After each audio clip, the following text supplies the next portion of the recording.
करम में अब तक आपने देखा, मतलब मुझे उस आदमी से शादी करनी पड़ेगी जिसने जिसने मेरा बलात्कार किया। मानसी प्रेग्नेंट है। मानसी प्रेग्नेंट है। वहीं जाकर आपको हमारी इज्जत की भीख मांगनी पड़ेगी। माँ जी कह रही थी कि अब इस घर में एक छोटे से बच्चे के रोने की आवाज सुनाई देगी। मैं उस घर में रहूंगी। तुम्हारा न्याय मुझे समझ में नहीं आ रहा। अब तो मैं ये भी नहीं जानती कि तुमसे क्या मांगूं। जिस खानदान ने, जिस लड़के ने हमारी मानसी को इतना दुख दिया, आज उन्हीं के सामने जाकर हमें गिड़गिड़ाना पड़ रहा है। अब तो बस इतना ही मांगती हूँ कि उन्हें हम पर रहम आए और वो शादी के लिए हाँ कर दे।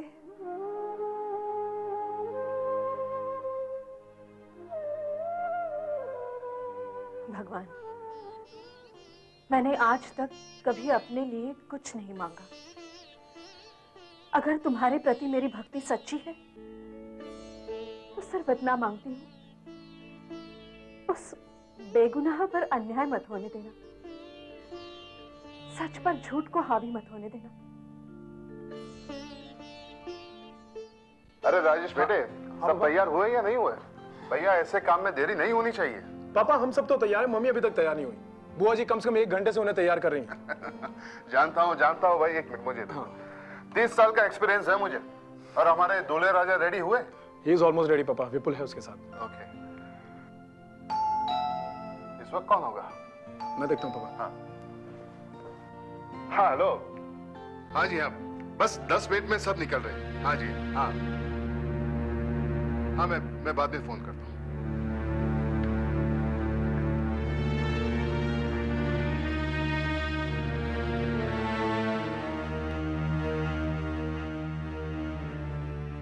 यहाँ क्यों आए हो? गुरवन भाई, जो कहना है तुम्हें जल्दी कहो। गुरवन भाई, आप हम लोगों को माफ कर दीजिए। मेरी बेटी नादान है, उससे भूल हो गई है। ये क्या नाटक है? अब और कोई नया खेल खेल रहे हैं आप? बिरादरी में इतनी बदनामी की हमारी, इससे अब तक आपका पेट नहीं भरा? जिनके मन में पछतावे की आग जल रही हो, उस पर ऐसा आरोप नहीं लगाते राजेश भाई। पछतावे का ये नाटक करने की कोई जरूरत नहीं। चारों ओर जो हमारी बदनामी हुई है वो इससे धुलकर साफ नहीं हो जाएगी। साफ साफ कहो, तुम चाहते क्या हो? क्यों आए हैं आप यहाँ? साफ साफ ही कहना चाहता हूँ, जो कुछ भी हुआ है उसे भूलकर आप जय और मानसी का विवाह कर दीजिए। ये कहते हुए तुम्हें शर्म नहीं आती? जय के साथ मानसी का विवाह कभी नहीं हो सकता। उस मगरूर लड़की को हम अपने घर की बहू कभी नहीं बनाएंगे। देखिए, आप समझने की कोशिश कीजिए। गलती इंसान से ही होती है। अगर इंसान अपनी भूल कबूल करता है तो उसे संभलने का एक मौका देना चाहिए। वाह श्रीकांत जी, आपकी बेशर्मी का भी जवाब नहीं। यहाँ हम जय की सगाई तय कर रहे हैं और आप सगाई तोड़ने आए हैं। चले जाइए यहाँ से। अब ये संबंध नहीं हो सकता श्रीकांत भाई। इज्जत के साथ आप यहाँ से चले जाइए, इसी में आपकी भलाई है।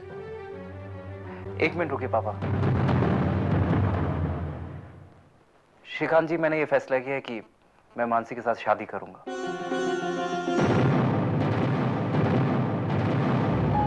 ये तुम क्या कह रहे हो? तुम्हारी शादी जूही से तय हो चुकी है। मैं जिंदगी में पहली बार आप लोगों की मर्जी के खिलाफ कोई कदम उठा रहा हूं। मुझे इस बात का एहसास हो गया है कि गलतियां इंसानों से ही होती हैं। मैं मानसी के साथ शादी करूंगा, ये मेरा फैसला है।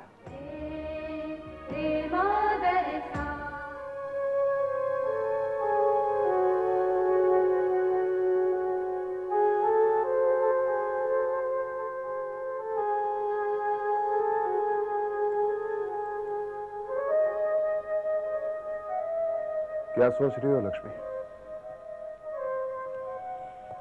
यही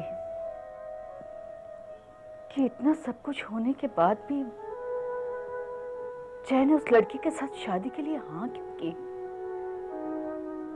कहीं उस लड़की ने जय पे कोई जादू तो नहीं किया? नहीं। तो फिर क्या हो सकता है? हमें जय को उस शादी से रोकना होगा।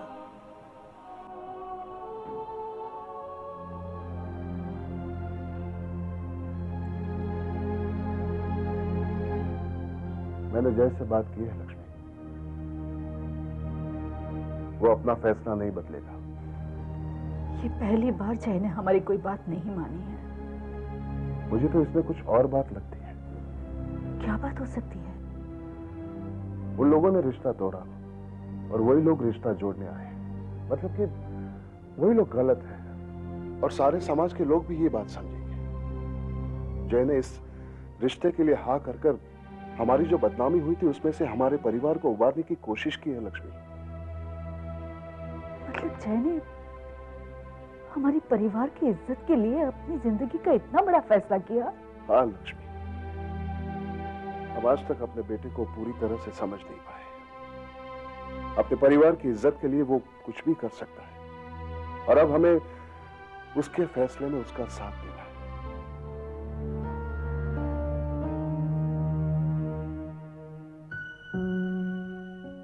ये तो अच्छा हुआ जय ने शादी के लिए हाँ करके हमारे घर की लाज बचा ली। लाज रख ली? माँ, उसके सिर्फ एक खाने आपको ये बुला दिया कि उसी ने इस घर के लाज को। मेरा कहने का ये मतलब नहीं था बेटा। रस्म के अनुसार शादी के पहले जो चीजें लड़के वालों को देनी है वो लेकर मानसी के साथ उनके घर जाना होगा। मानसी को उनके पैर छूने होंगे उनके आशीर्वाद के लिए। मैं उस घर पे कदम नहीं रखूंगी। बेटा, जाना तो तुझे पड़ेगा ही, क्योंकि इसके बाद तुझे वहीं रहना है ना।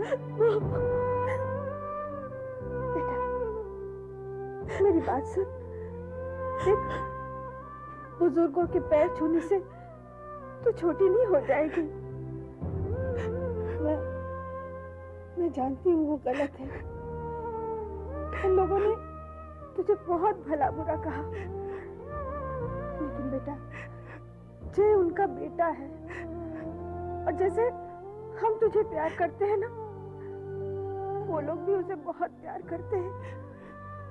और प्यार अंधा होता है बेटा। मैं उनके ताने क्यों सहूं? बेटा, वो लोग अन्याय कर रहे हैं क्योंकि अज्ञानी है। तेरे पास ज्ञान है।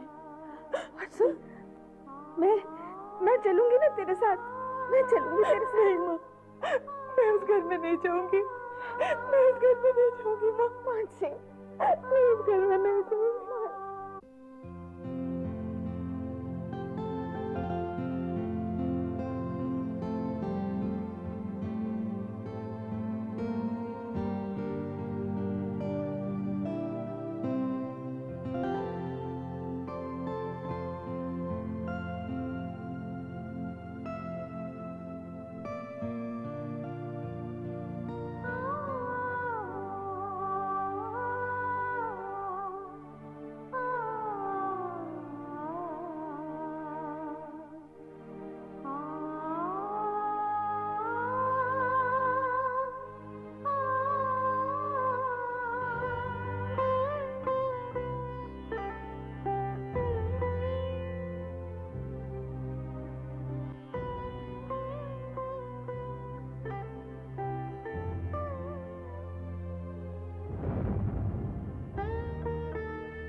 मानसी, मैं तुमसे कुछ कहना चाहता हूँ। मुझे कुछ नहीं सुनना है। घर के सभी लोग तुमसे नाराज हैं। बेटा हूं ना मैं उनका। अब जो कुछ भी हुआ, मेरा मतलब है तुमने जो कुछ भी कहा उस पर उनका विश्वास नहीं और शायद होगा भी नहीं, इसीलिए नाराज है वो तुमसे। अभी हो सकता है शादी के बाद भी तुम्हें इस तरह की बेरुखियों का सामना करना पड़े। मैं यही कहने आया हूं कि मैं तुम्हारे साथ हूं मानसी।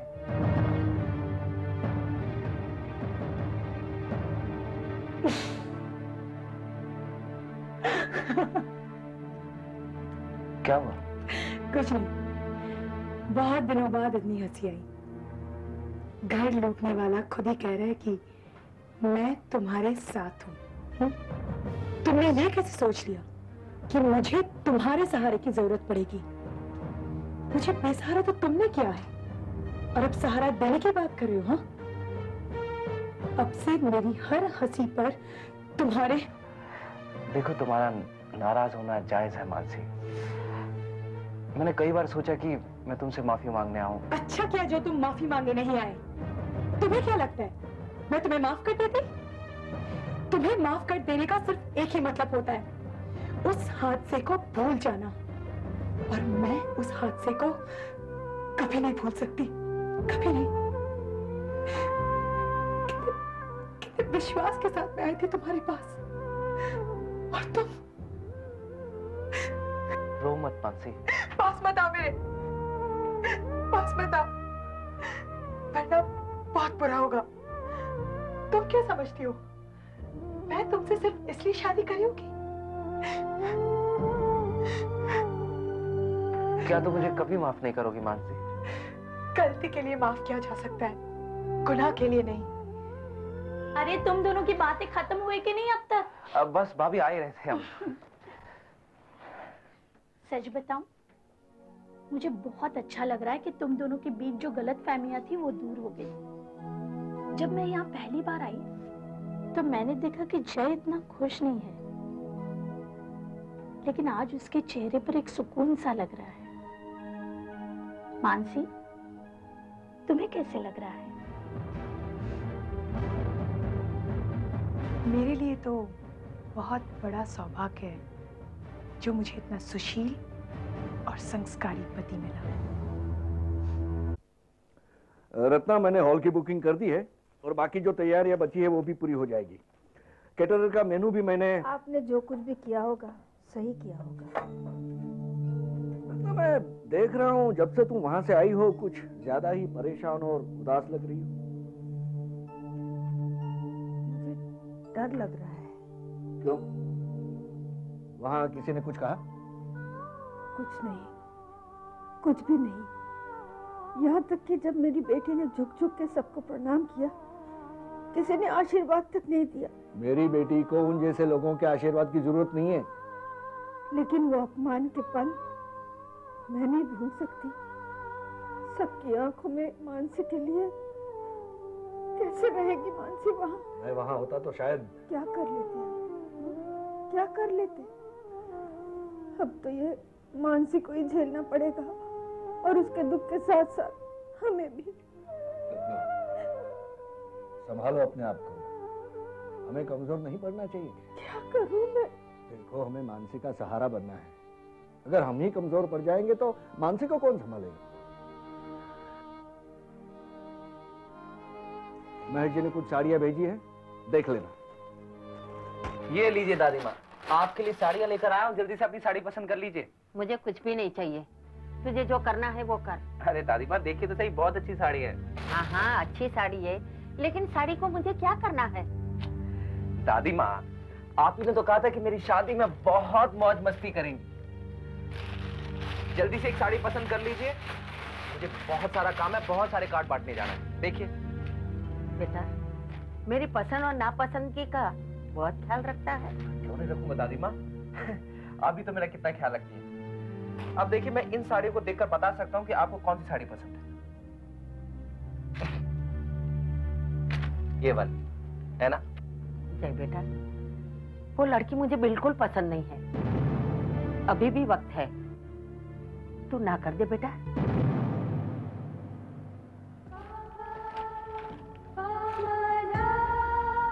शादी की सब तैयारियां हो चुकी हैं दादी माँ। तो क्या फर्क पड़ता है बेटा? दादी माँ, आप ही ने तो कहा था कि मैं कभी किसी लड़की का अपमान नहीं कर सकता, इसीलिए आपने दुर्गा माँ का ये लॉकेट मुझे दिया है। लेकिन उस लड़की ने तुझे इतना भला बुरा कहा, और तू? दादी माँ, वो लड़की आपके घर की बहू बनने वाली है, और मैं चाहता हूँ कि जो भी सपने आपने मेरी शादी के लिए देखे हैं वो पूरा करें।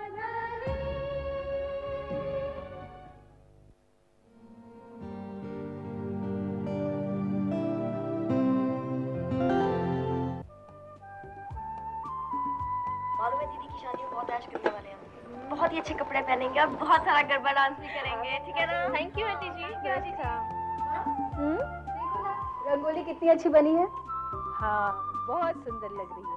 अब इन रंगों को ना सफेद रंग की बॉर्डर लगा दे। आंटी जी, रंगोली के रंगों को हमेशा सफेद रंग के किनारे से क्यों बांधा जाता है?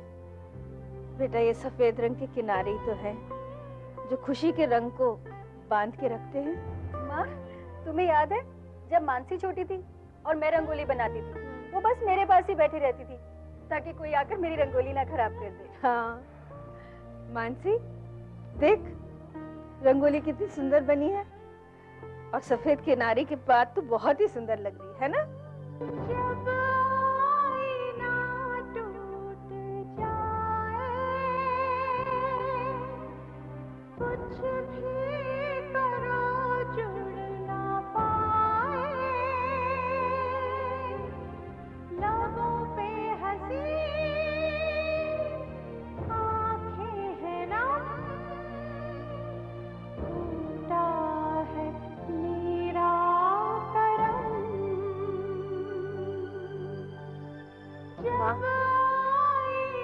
इन रंगों को सफेद दीवार के अंदर मत बांधो, इसे आजाद रहने दो।